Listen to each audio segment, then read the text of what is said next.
Break के बाद फिर खुशामदीद कहते हैं। नईम साहब, एक पहलू तो डिस्कस हो गया, आपने बताया कि किस तरीके से अटैक हुआ है। तो एक उस पहलू में ये अटैक पहले हुआ, उनको खाली क्लियर किया गया एरिया को, फिर उसके बाद हाउस टू हाउस।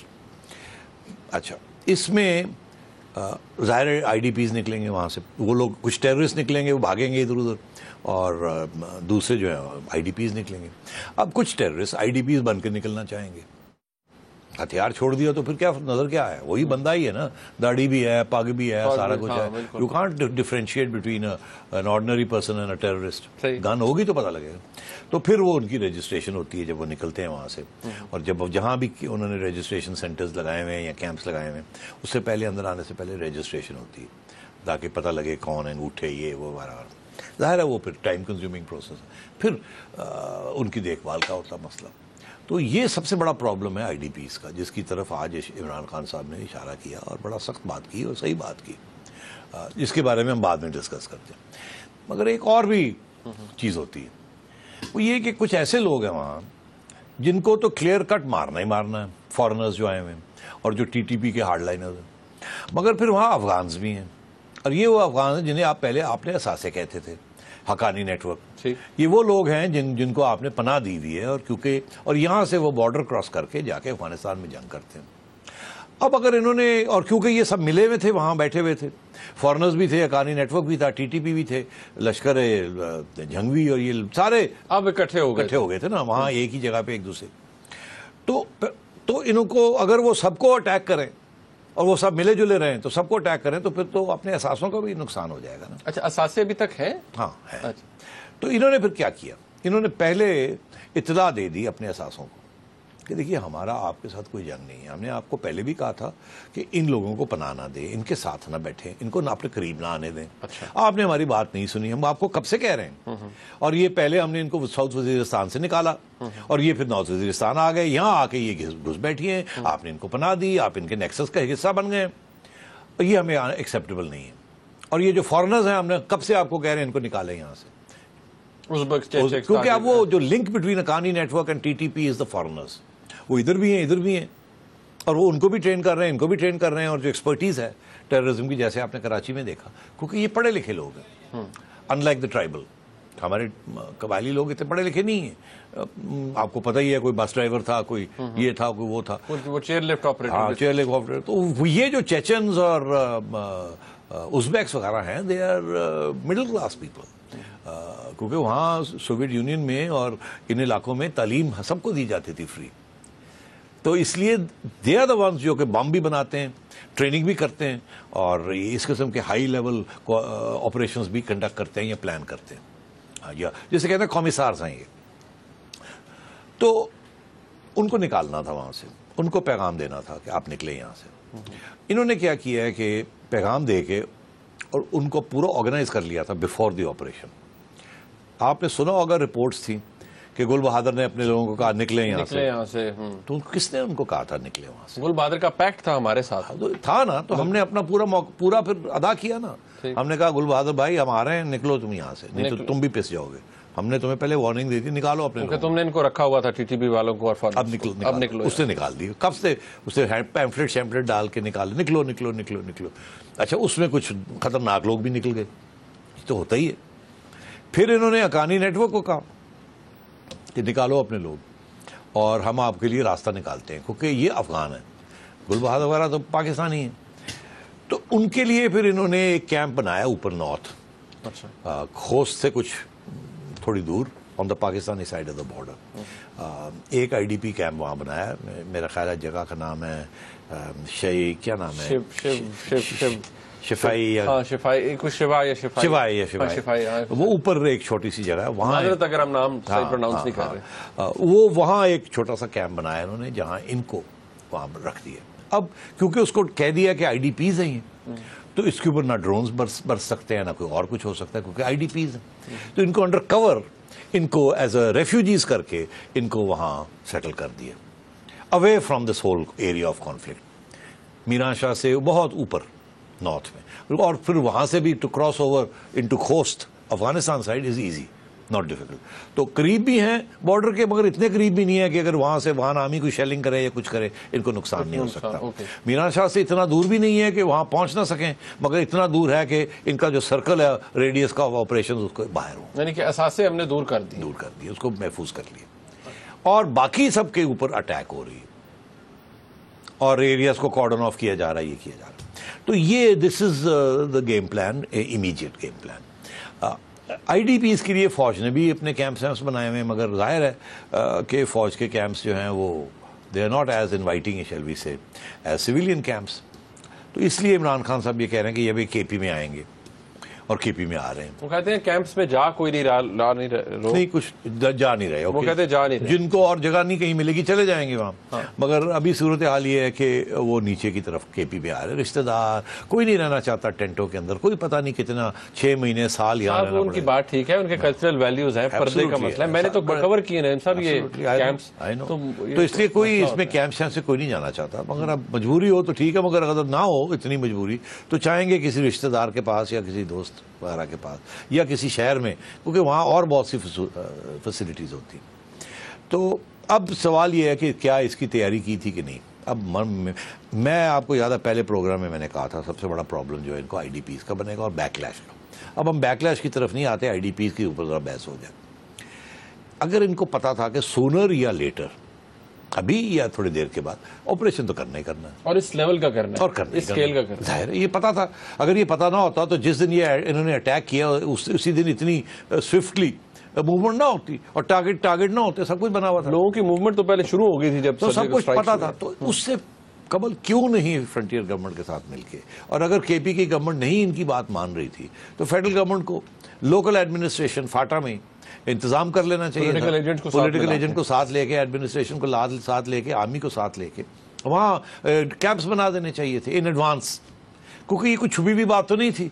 सब कह रहे थे ये होगा, कब होगा की बात थी ना, तो क्यों नहीं किया बड़े पैमाने पे? बिकॉज हम सब कह रहे हैं कि जी वहाँ बड़े पैमाने पे माइग्रेशन होगी बहुत बड़ा। ये तो उसी हिसाब से उस वक्त हुआ।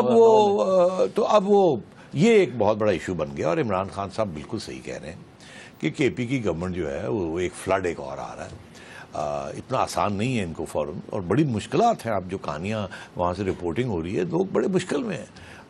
मगर गवर्नमेंट जो है वो फेडरल गवर्नमेंट जो है वो मेरा ख्याल है उस तरीके से नहीं तवज्जो दे रही जिस तरीके से तवज्जो देनी चाहिए। और वो कह रहे हैं जो अमाउंट दिया जा रहा है गवर्नमेंट की, और वो कह रहे हैं उन्होंने 13 लोगों को कहते हैं 7 या 6 से 7 हज़ार रुपए पर मंथ की एक फैमिली। वहाँ फैमिलीज भी बड़ी है ना, वालिदैन भी होते हैं, बूढ़े, फिर बेटे भी होते हैं, वो सब इकट्ठे ही एक किस्म का जॉइंट फैमिली सिस्टम है। तो अब इमरान खान साहब कह रहे हैं 6 अरब रुपए गवर्नमेंट को, प्रोविंशियल गवर्नमेंट को देना चाहिए ताकि जो आईडीपीज आ रहे हैं बन्नू उनके लिए इंतजाम किया जाए। मैं समझता हूँ बिल्कुल मुनासिब बात कह रहे हैं।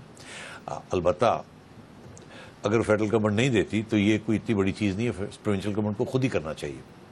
ये 6 अरब रुपया कुछ भी नहीं है। प्रोविंशियल गवर्नमेंट केपी की सरप्लस में, रॉयल्टीज़ बहुत सी मिलती हैं बिजली की, ये वो वगैरह, they are not short of money. तो ये कहना कि फेडरल गवर्नमेंट 6 अरब दे दे, वैसे तो दे देना चाहिए फेडरल गवर्नमेंट को, क्योंकि इट्स अ फेडरल इशू, ये केपी गवर्नमेंट का इशू नहीं है। इनिशिएटिव गवर्नमेंट का, फेडरल गवर्नमेंट, इसलिए demand is fair and justified.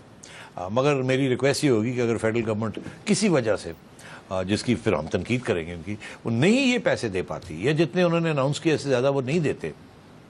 अब अगर 3 लाख लोग एक जगह पे पहुंच गए हैं और 10 की फैमिली है तो 30,000 फैमिलीज हो गई। 30,000 फैमिलीज को आप 10,000 रुपया महीना भी दें तो 3 अरब रुपया तो हो गया एक महीने का। तो इसलिए चाहिए, we need money, federal government को भी चाहिए और प्रोविंशियल गवर्नमेंट को भी चाहिए, और दोनों को, और इस वक्त सिविल सोसाइटी को भी चाहिए। जिन लोगों ने स्वात में हेल्प की वो अब करें। इमरान खान साहब ने एक कॉल दी है, बिल्कुल इसकी रिस्पांस होना चाहिए। अच्छा, एक ब्रेक का वक्त है यहाँ पर, जब मैं ब्रेक से वापस आऊँगा तो अब ये कि अहदाफ क्या है इस ऑपरेशन के, शॉर्ट टर्म में, लॉन्ग टर्म, और ये जो असासे रखने वाली अभी तक पॉलिसी है, ये पहले तक तो कहा जाता था ये गलत है, क्या अब इस पॉलिसी के अंदर कोई तब्दीली है, कोई फायदा देगी हमें या नहीं? तो बात होगी ब्रेक के बाद, हमारे साथ रहिएगा।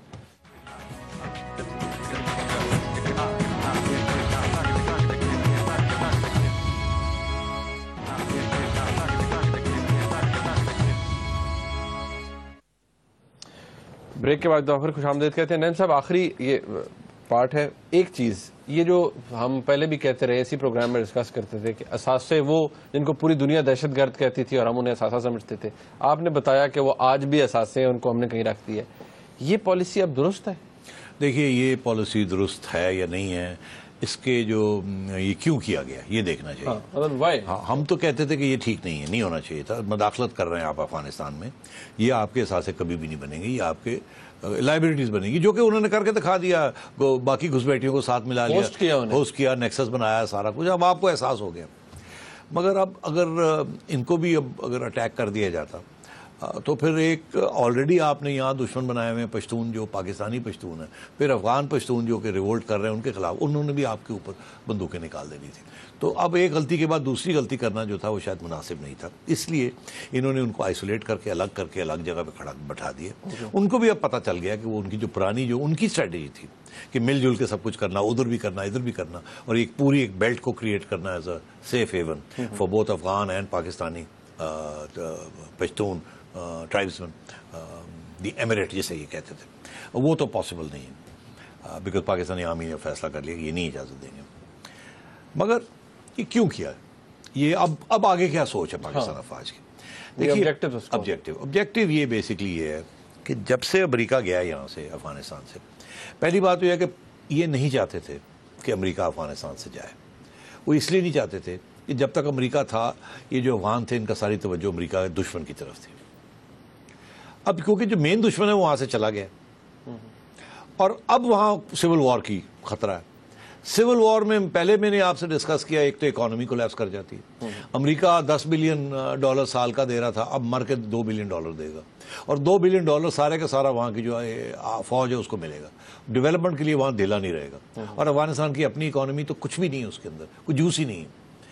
अब इनको यहां फर्क फिक्र पड़ा हुआ है कि अमेरिका चला गया वहां से, और अगर वहां कोई कोलैप्स हो जाती है स्टेट, और वहां की जो आर्मी है वो under pressure of Haqqani network and Mullah Omar and all the Taliban, वो डिसइंटीग्रेट कर जाती है, तो वो डिसइंटीग्रेट करके हवा में नहीं चली जाएगी। वो लोग जो डिसइंटीग्रेट करेंगे वो तालिबान बन जाएंगे। वो फिर सिर्फ अफगानिस्तान को नहीं, पाकिस्तान को भी थ्रेटन करेंगे, और यहाँ के जो लोग हैं इनका फिर एक बन जाएगा नेक्सस। इसलिए अब इनकी ये पॉलिसी है कि अफगानिस्तान के अंदर कोई कंसेंसस कोalition गवर्नमेंट होनी चाहिए जिसमें पश्तून्स की रिप्रेजेंटेशन हो और तालिबान को डाइल्यूट किया जाए और ख़त्म किया जाए लॉन्ग टर्म में। और वहाँ जो है उज़्बेक, ताजिक और पश्तून मिल के अफगानिस्तान को स्टेबलाइज करें, और अफगानिस्तान की जो फौज है वो अब डिसइंटीग्रेट ना कर जाए। हमारा यहाँ फौज का और ISI का ये असेसमेंट थी कि वहाँ दिन भर हर रोज हर महीने इतने लोग छोड़ रहे हैं और इतने लोग रिक्रूट हो रहे हैं, और ये साल 2 के अंदर अंदर ये डिसइंटीग्रेट कर जाएगी। अगर अफगान नेशनल आर्मी डिसइंटीग्रेट कर जाती है, उसका सबसे बड़ा जो इम्पैक्ट है वो अफगानिस्तान में तो होगा पर पाकिस्तान हमारे में भी होगा। तो अब हमारे इंटरेस्ट में है कि वो अफगान आर्मी डिसइंटीग्रेट ना करे, अलबत्ता एंटी पाकिस्तान ना हो, रहे मगर एंटी पाकिस्तान ना हो। जो हमारा इसलिए अब इन्होंने अफगानिस्तान हुकूमत के साथ और अफगान आर्मी के साथ तावन करना शुरू कर दी। इसलिए आपने वो तस्वीर देखी, जनरल रहील जो है अफगान एम्बेसडर को मिल रहे हैं, एक तरफ से ये हो रहा है, और ये उनको कहा जा रहा है कि हम यहाँ से लोग मार रहे हैं, ये उधर आ रहे हैं आपकी तरफ, आप बॉर्डर सील करें, इनको बॉर्डर आप सील करें। 10 साल वो कहते रहे आपको कि आप बॉर्डर सील करें, आपने नहीं किया, आज आप उनको कह रहे हैं, मगर वो आपकी बात सुनने के लिए तैयार हैं क्योंकि उन्हें पता है कि ये दोनों के मुफाद में है कि बॉर्डर सील करके आप उनको खत्म करें, वहां हम यहाँ करते हैं। अच्छा, last point very important, America. हाँ, मैं उस पर आना चाह रहा हूं। देखिए, आज आपकी अखबारों ने बात कही है कि इस वक्त जब आप और मैं यहाँ बैठे बात कर रहे हैं, general Rashid Mahmood, chairman joint chiefs of staff Washington में, उनकी general Dempsey, chairman joint chiefs of staff America के साथ वहाँ मुलाकातें, मार्टिन डेम्सी, बड़ी खुफिया, स्लो नॉट खुफिया, लो की, जिसको पता ही नहीं लग रहा लोगों को कि वो क्या करने गए हुए। ठीक, मैं आपको बता दूं, ये जो ड्रोन स्ट्राइक्स हो रही हैं, इनकी कोऑर्डिनेशन, और जो आज सेनेट ने $900 मिलियन अप्रूव किया है, ये कैरी लूगर का हिस्सा है, और इसके अलावा कोई 1.2 के करीब कोalition सपोर्ट फंड्स अमेरिका से आने हैं। ये अमेरिका के साथ बड़ी क्लोजली अब काम करेंगे। पाकिस्तान की फ़ौज के जो मिलिट्री लीडरशिप है और American military and political leadership, ये क्लोजली काम करने की फिर से नेगोशिएशन शुरू हो गई, ताकि अमेरिका के जो 10,000 ट्रूप्स हैं और बेसिस हैं उनके ऊपर ज़्यादा शदीद हमले ना हो, तालिबान को कमज़ोर किया जाए, और अफ़गानिस्तान के अंदर अमेरिका के साथ मिल के और तीनों की वहाँ कोalition गवर्नमेंट्स बनाई जाएं और उसको स्टेबल किया जाए। और ये जो पाकिस्तान के और अफगानिस्तान की अब म्यूचुअल प्रॉब्लम बन चुका है तालिबान का, इसको डिग्रेड करके एलिमिनेट किया जाए ओवर 5 और 10 ईयर पीरियड, जिसके दौरान अमेरिका पाकिस्तान रिलेशंस इंप्रूव रहें, कोलिशन सपोर्ट फंड्स आते रहें।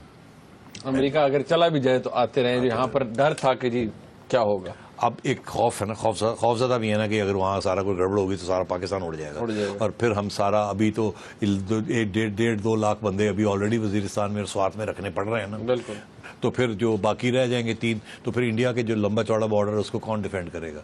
तो इसलिए इट्स वेरी क्रिटिकल कि ये एरिया साफ भी किए जाए, फौज लॉन्ग टर्म के लिए वहाँ ना जाए और तालिबान को डिग्रेड किया जाए और इनको पुश किया जाए टू रेकन्सिलिएशन इन अफगानिस्तान, और जो हमारे हैं या हमारे साथ रेकन्साइल करें या फिर मार खा के इनको एलिमिनेट किया जाए।